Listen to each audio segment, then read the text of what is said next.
Rainy night horror story. The rain was relentless that night, slamming against the windshield in thick sheets.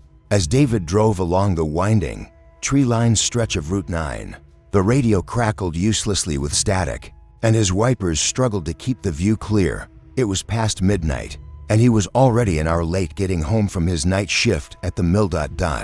Up ahead, he saw her, a woman, soaked to the bone, stood on the roadside, waving both arms frantically. She wore a long, tattered white coat and had hair plastered to her face. Against his better judgment, David pulled over. She climbed in without a word. Water pooled on the seat beneath her, but she didn't seem to notice. She sat stiffly, staring straight ahead. "Where you headed?" David asked, forcing a smile. She didn't answer. Her fingers twitched on her lap.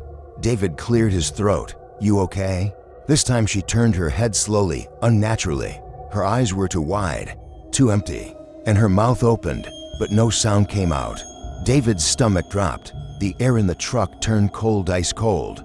He blinked, and when he looked back at her seat, she was gone, vanished. David slammed the brakes. The truck skidded to a stop, tires hissing on the wet road.